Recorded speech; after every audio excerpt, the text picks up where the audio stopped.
Buenas tardes, es la sesión del día 22 de mayo del 2019 y pues bienvenidos a la semana 2 de trabajo, aunque pues ya estamos a la mitad. Vamos a tratar en esta sesión el tema que ya habrán podido ver, que es el pasado simple, sobre todo pues en el vocabulario que debemos usar, así como las estructuras que necesitamos para poder realizar nuestras actividades integradoras 3 y 4. Y bueno, aquí veremos algunos ejemplos. Si ya tuvieron la oportunidad de revisar la plataforma, habrán visto que vamos a tener que realizar oraciones en inglés en pasado simple. Pero para esto antes hay que redactar, hay que conocer, los verbos en presente o en su forma base o simple, para que entonces podamos usar su forma negativa e interrogativa en el tiempo pasado y también para poder usarlos en la forma afirmativa. Bien, en inglés existen dos tipos de verbos, como ya habrán visto en los recursos de la plataforma. Tenemos los verbos regulares y los irregulares. Aunque ambos los podemos usar en el pasado, la diferencia básicamente radica en la manera en la que estos se van a escribir en su forma pasada. Al igual que en nuestro idioma español, un verbo tiene su forma presente, pero también su forma en pasado y bueno, también existen otros tiempos. Para ello existen listas ya en internet, entonces no hay que quebrarse mucho la cabeza, pero sí hay que saber identificarlos. En libros también pues es muy fácil de conseguir estas listas de verbos regulares o irregulares. En sí lo que va a ser más difícil será aprendernos todos esos verbos en todas sus formas posibles. Bien, aquí tenemos para empezar unos ejemplos para la forma afirmativa. La estructura básica que vamos a manejar es el sujeto, el verbo en pasado y un complemento.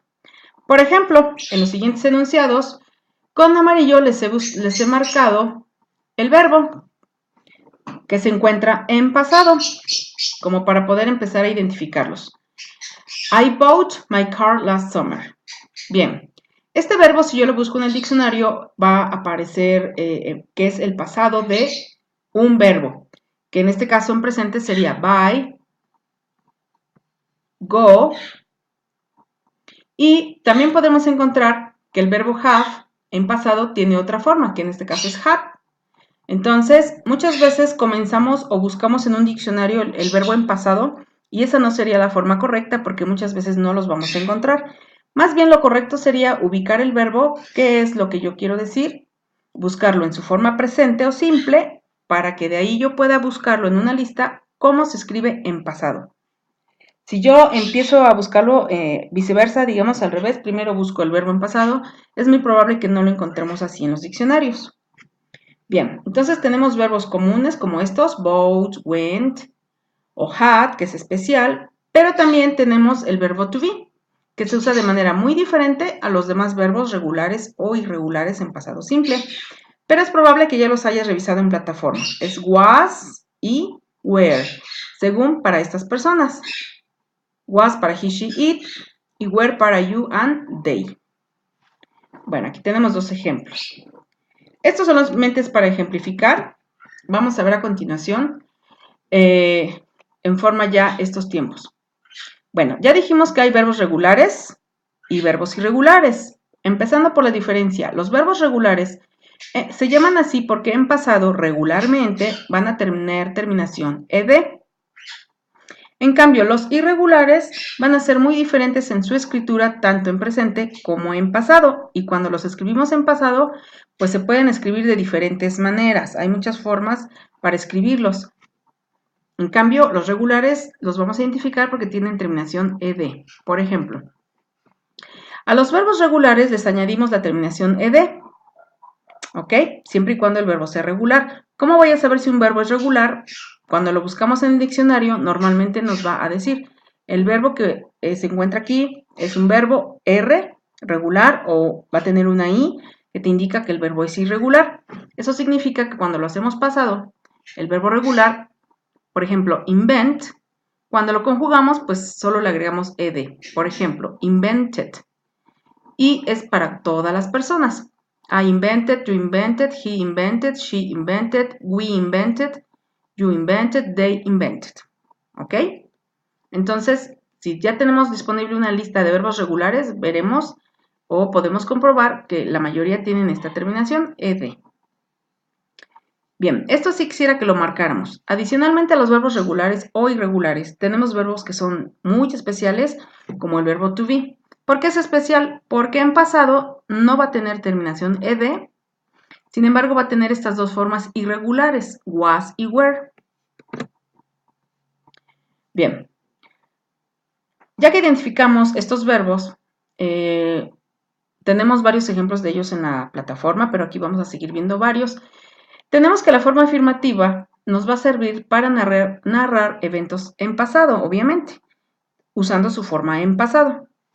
Por ejemplo, aquí tenemos lo que estas personas ya hicieron, ¿no? Frida Kahlo, Leonardo da Vinci, Richard I, Beethoven, Christopher Columbus. Son personas que pues ya no existen y todo lo que hicieron pues ya se quedó en el pasado. Y por ejemplo, el tiempo pasado lo usamos pues cuando hablamos de acontecimientos históricos también, cosas que sucedieron en el tiempo, que ya concluyeron, por ejemplo, o actividades pueden ser incluso muy recientes, como cosas que hiciste en la mañana, pero pues ya pasó, ¿ok? Bien, entonces aquí tenemos qué es lo que hizo Frida Kahlo, o qué fue o a qué se dedicó. Frida Kahlo was a famous surrealistic Mexican painter, ¿ok? The scientist and artist Leonardo da Vinci dedicated his life to develop new inventions. King Richard was a great military leader and warrior. He was also known as Richard Lionheart. Ludwig van Beethoven was a musician born in Vienna in 1770. Navigator Christopher Columbus discovered the Americas on an expedition sponsored by Queen Isabella in 1492. Bien, aquí vamos a identificar el verbo en pasado, was, dedicated, was, discover y sponsor. Si te fijas, cuando usamos el verbo was, estamos hablando de una característica que puede ser un adjetivo, puede ser también un lugar o puede ser una fecha de cuando nació alguien. Bien, la forma negativa, en pasado simple se debe agregar el auxiliar para la mayoría de los verbos, que en este caso sería didn't, que es el auxiliar did y la partícula not para todas las personas. Y luego aquí es donde viene un cambio muy importante. El verbo ahora ya no lo vamos a usar en pasado, sino que tiene que ir en forma infinitiva, es decir, en su forma base o simple. ¿Por qué? Porque en la forma negativa, precisamente el auxiliar did es el que nos indica el tiempo pasado. Entonces nos quedaría una fórmula más o menos así. El sujeto, la partícula not con el auxiliar didn't, el verbo infinitivo en su forma simple y un complemento. El complemento normalmente va a ser una frase de tiempo en pasado. Por ejemplo, she didn't pass the exam. Ella no pasó el examen.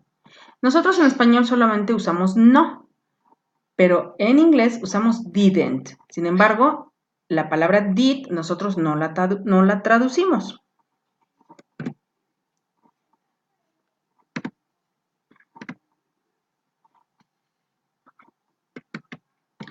Perdón. Entonces, vamos a ir recapitulando. En pasado simple, en la forma afirmativa, los verbos obviamente tienen que ir en pasado, ya sea verbo regular o irregular, o el verbo to be, was y were. ¿Ok? Pero en la forma negativa, ya usamos didn't, pero ahora el verbo va en su forma simple, es decir, en presente. Tenemos también que estos verbos, digamos, no son como en español que solamente agregamos la partícula no. Entonces, precisamente usamos el auxiliar, porque en inglés usan los auxiliares como su nombre lo indica, para ayudarse a formar el tiempo pasado. Bueno, entonces tenemos auxiliar did, not y todas las personas. Y aquí tenemos un ejemplo en una tablita para que se vea más claro. Todas las personas son I, you, he, she, we, you and they. El auxiliar didn't y el verbo, lo que les decía, si se dan cuenta, viene en su forma principal o simple, o por decirlo de otra manera, en presente. En este caso, invent.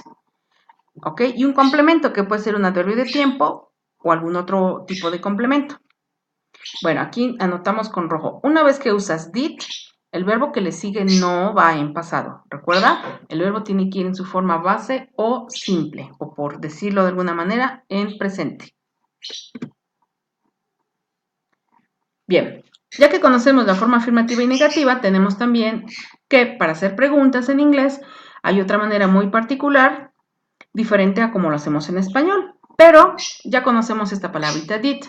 Entonces tenemos que para la forma interrogativa también debemos usar did con un pequeño cambio. En este caso el auxiliar va a ir antes del sujeto. Vamos a hacer ese cambio. Pero el verbo se mantiene, como les había indicado, en su forma base o simple o en presente. Bien, ya que sé que tengo que hacer una pregunta o quiero hacer una pregunta, tengo que saber que hay dos tipos de pregunta.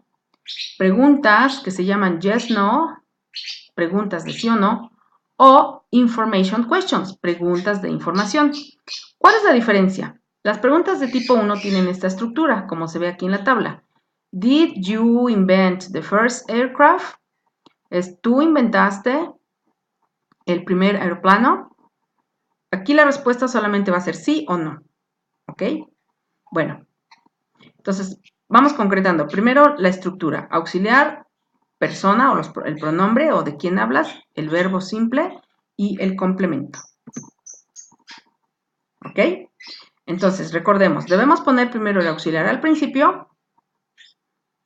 Ajá. Después va el sujeto. Luego el verbo en infinitivo o simple y un complemento. Por ejemplo, did you go to the theater? ¿Fuiste al teatro? Otra cosa adicional es que el signo de interrogación siempre va al último en inglés, mientras que en español pues usamos dos signos. Recordemos esto al hacer nuestras preguntas en la tarea.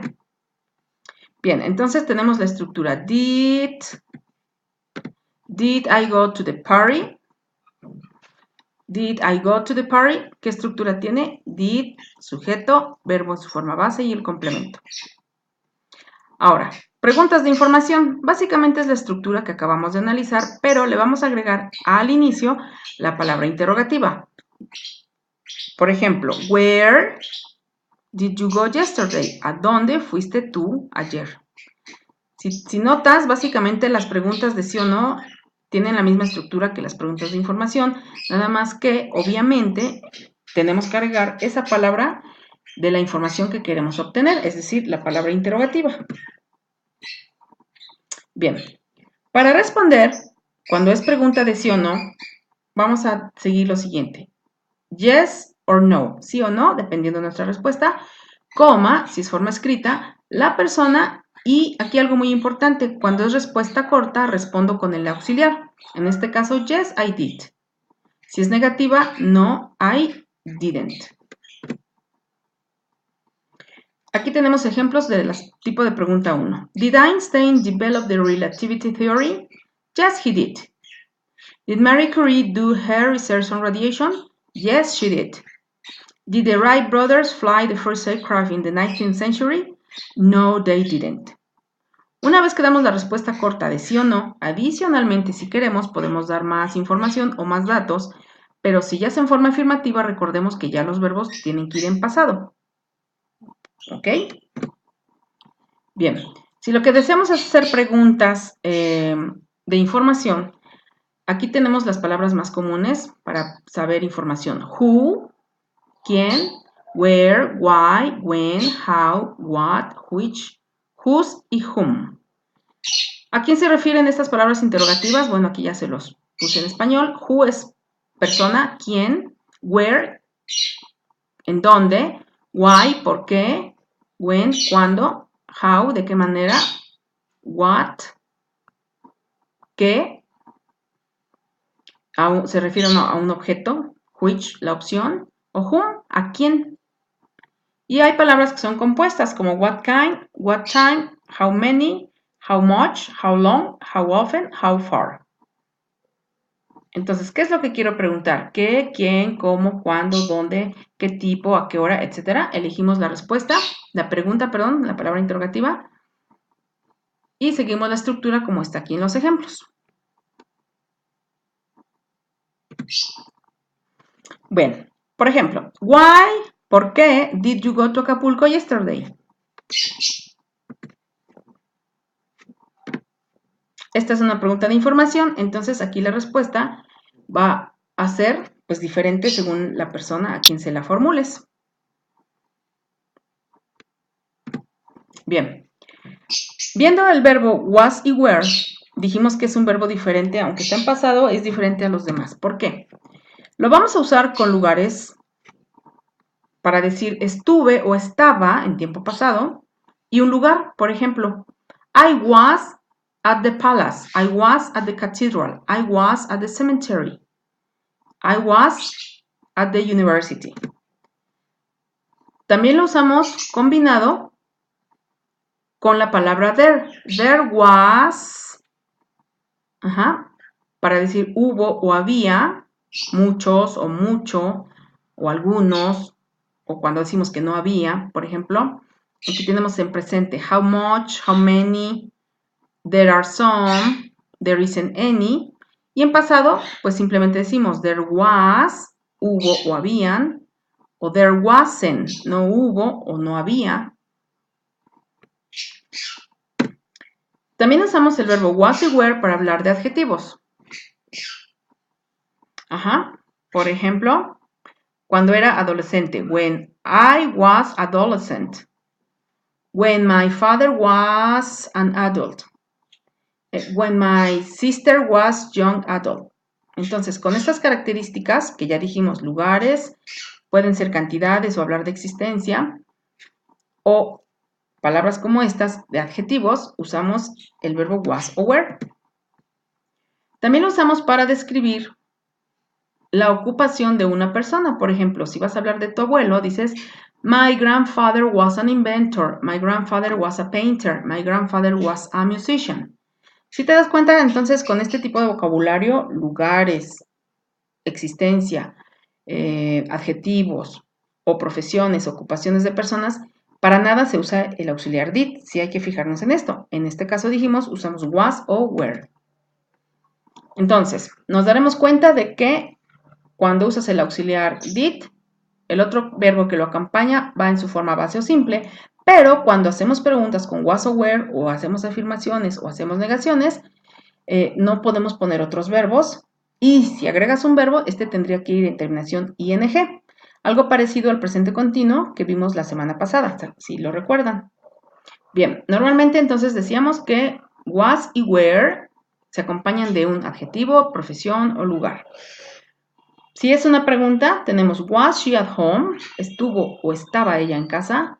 Was she happy, estuvo o estaba feliz. Were you technicians, fueron ustedes técnicos.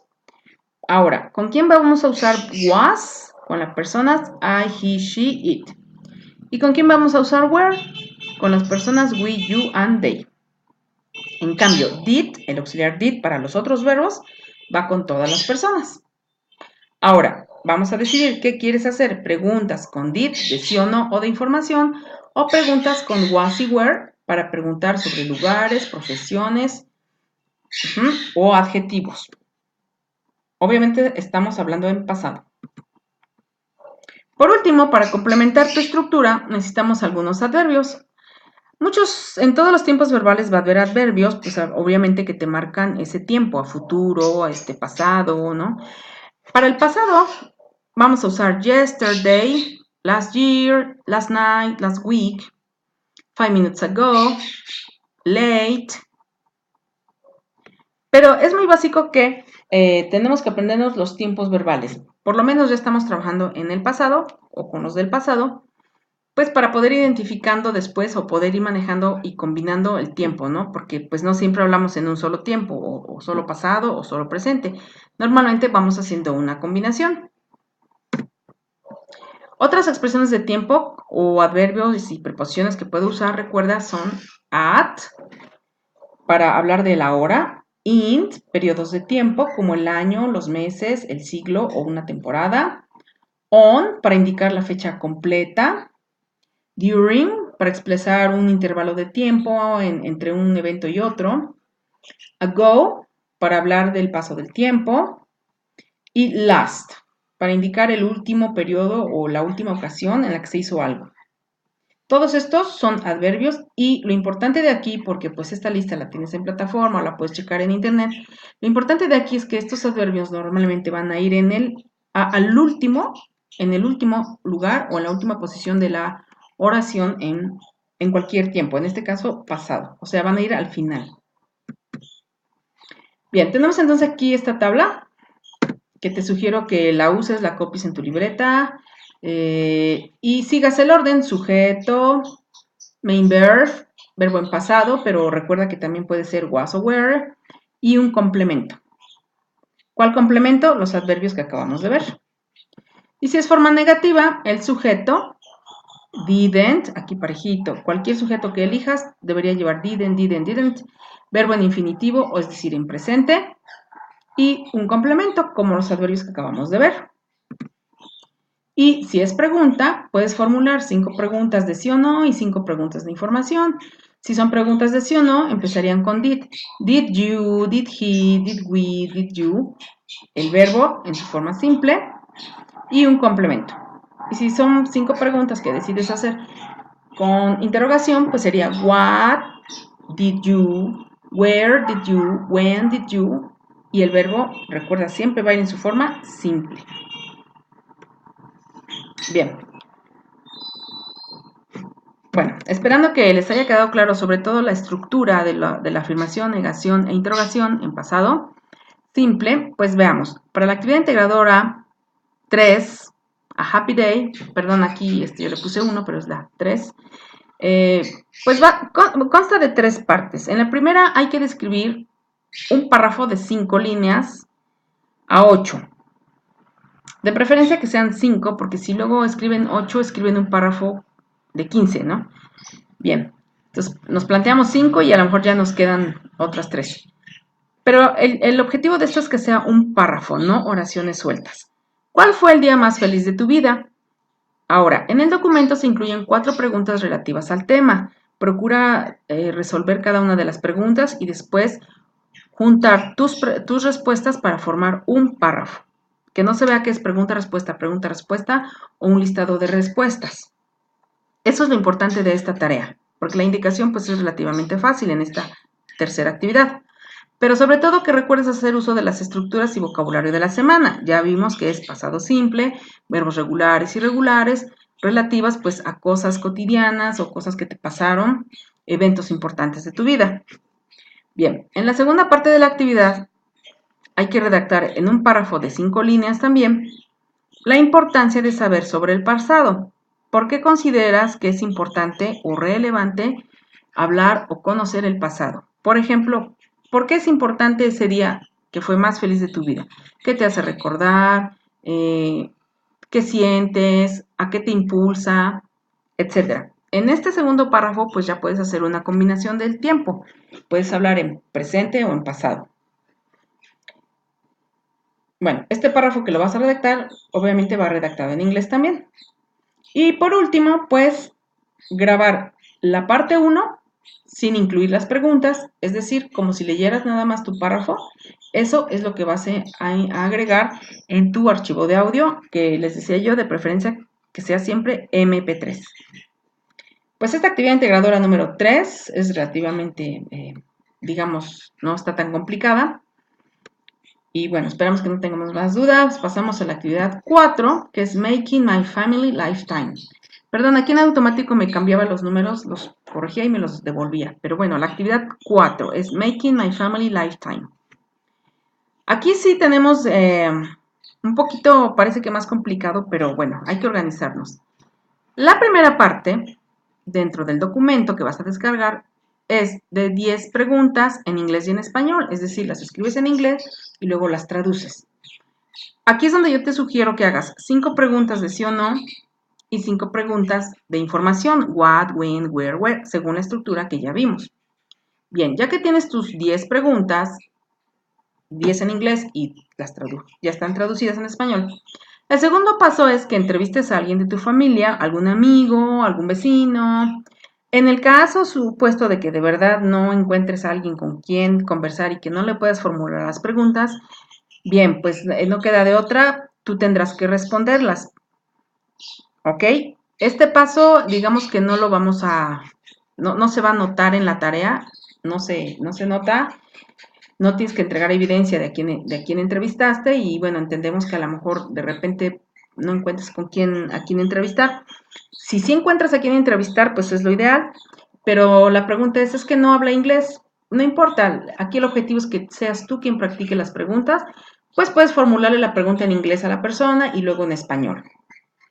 Y la respuesta que te dé, esa sí hay que anotarla, porque ahí vamos a pasar al número 3. Bien, en la parte número 3, dentro del documento de plataforma se te da un link donde puedes verificar cómo hacer una línea del tiempo, pero no es muy complicada, la puedes hacer en PowerPoint o en Word y luego copiarla y pegarla. En esta tercera actividad vamos a incluir la línea del tiempo donde muestres cronológicamente los eventos que obtuviste de la información, es decir, lo que tú preguntaste, anotamos las respuestas. Si te dice fechas o en qué año más o menos ocurrió eso, vamos a ordenarlo cronológicamente y lo vamos a poner aquí en una línea.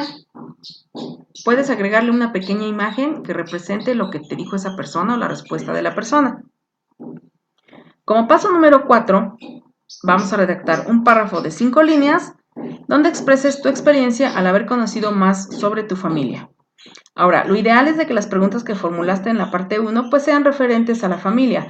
De dónde era el abuelo, dónde trabajaba, cuántos hijos tuvo la tía, no sé, así de lo que tú quisieras saber de la familia, a qué se dedicaban, de dónde eran, cuándo se cambiaron o cuándo vivieron en otra ciudad, cosas de ese estilo, ¿no?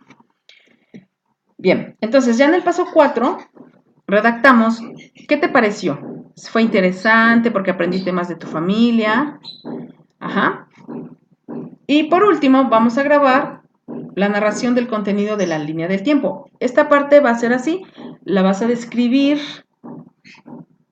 ¿Qué estás viendo en la línea del tiempo? Por ejemplo, in 1980 my grandmother moved to Acapulco. In 1985 my grandmother met my grandfather. Es ya como descriptivo.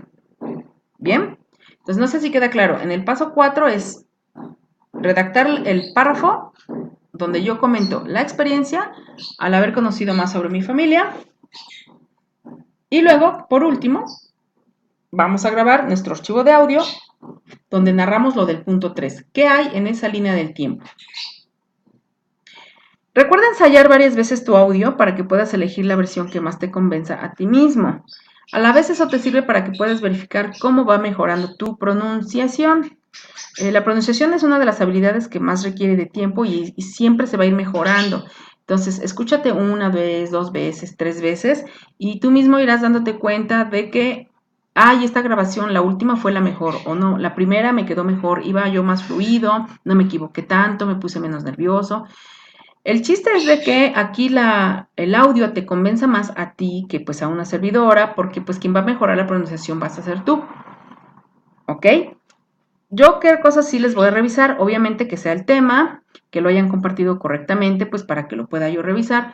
El volumen, que sea el apropiado, que no se escuchen muchos ruidos. Bueno, si tienen un lorito como el que tengo yo y no me deja, me desconcentra un poco, pues qué se le va a hacer, ¿verdad? O que les tocaron el timbre o de repente están grabando y se escuchó un ruido, bueno, pues son cosas que no podemos controlar de momento y ya terminaste todo tu trabajo y dices, ahora cómo lo repito, ¿verdad? Bueno, en ese caso no afecta, pero sí el volumen de su voz, que se escuche fuerte, claro y obviamente que sea el tema. Bien, en el siguiente link vienen 2 videos que me gustaron mucho donde se ve muy claramente esa diferencia de cuándo usar did y cuándo usar was y were. Se los recomiendo, se los compartí en el foro de novedades. Y si no, pues aquí lo pueden copiar y pegar y revisarlo en YouTube. Bueno, recuerden participar en el foro de aprendizaje de esta semana. Recuerden que el foro de la semana 1, 2 y 3 no se evalúan, es decir, yo no les voy a asignar una calificación, pero su participación en la plataforma se guarda con un pequeño porcentaje que es del 5% cuando acabamos el módulo. El foro de la semana 4, ahí sí una servidora les va a asignar una calificación y también es muy importante que participen. Entonces, participemos, no tengan miedo, a lo mejor se cohíben un poco porque hay que escribir en inglés, con que pongas una frase o dos que tú estructures de manera muy sencilla y no tan complicada, no hay problema, el foro está para aprender, no tengan miedo, ahí nadie nos vamos a criticar o a burlar o hacer comentarios negativos, anímense a participar y bueno, ya saben que el foro 1, 2 y 3 son parte de la interacción en plataforma. Bien, pues espero que esta pequeña presentación les sea de utilidad. Les voy a compartir el material en el foro de novedades, la presentación que he hecho, para que puedan revisarla o puedan copiar las tablitas que les presenté y bueno, puedan realizar sus actividades. Antes de realizar sus actividades, procuren siempre ensayar en una libreta, en su computadora, en una tableta, para que no hagan su tarea de que, ay, ya descargué mi archivo porque ya es muy tarde y aquí mismo lo hago y lo envié y ya.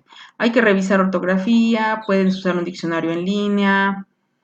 Entonces, que no sea una tarea que después ya no pudieron revisar. Ensáyenla, escríbenla, corrijan y ya después revisen la versión final antes de enviarla. Bien, pues muchas gracias por su atención y estoy pendiente en el mensajero vía plataforma o en el chat de la sesión de YouTube. Pues quedo pendiente por si tienen algún comentario. Si es algo muy particular, de preferencia entonces en mensajería en plataforma para que lo podamos resolver ahí. Pues muchas gracias a todos por su participación y por sus entregas puntuales de la semana pasada. Estoy terminando de evaluar en esta tarde muchas entregas que hicieron el domingo. Pues tengan un poco de paciencia. No crean que no las he evaluado. Como les comentaba, voy calificando por día, las de lunes, martes, miércoles, como van llegando, pero adicionalmente, pues en inicio de semana tengo que revisar los recursos de la semana, tengo que hacer mi presentación. Entonces, pues también pues por eso me dispongo de este tiempo en lugar de calificar tareas, pero ya terminando mi presentación, ya estoy libre para poderlas completar. Entonces, ténganme por favor un poquito de paciencia. Muchas gracias y pues que tengan muy buena semana.